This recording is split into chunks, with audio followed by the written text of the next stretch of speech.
ஒரு நாளும் தெய்வம் தந்த உறவுகளை, தெய்வம் தந்த சொந்தங்களை, தெய்வம் தந்த குடும்பத்தை, தெய்வம் தந்த கணவனை, தெய்வம் தந்த மனைவியை, தெய்வம் தந்த சகோதர சகோதரிகளை, தெய்வம் தந்த விசுவாச உறவுகளை, தெய்வம் தந்த ஆவிக்குரிய உறவுகளை ஒரு காலம் நீங்கள் விற்று போடக்கூடாது. கரமுயர்த்தி அல்லேலூயா சொல்லுவோம். கணவன் மனைவிக்கு இடையில 1000 பிரச்சனைகள் வரட்டும், ஸ்தோத்திரம். ஆனால் ஒரு நாள் கூட உடைய கணவனை நீங்கள் விட்டு கொடுக்க கூடாது. இன்னைக்கு நிறைய ஒரு வாழ்க்கை இழந்து நிக்கிறவங்களை நீங்க பார்த்து பாருங்க.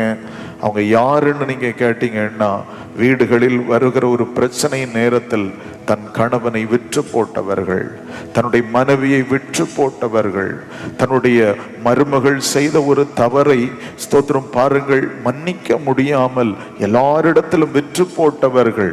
தெளிவா சொல்லுகிறேன், தெளிவா பரிசுத்த ஆவியா வசனத்தோடு எங்கோ கனெக்ட் பண்றதை நான் உணர்ந்து கொள்ளுகிறேன்.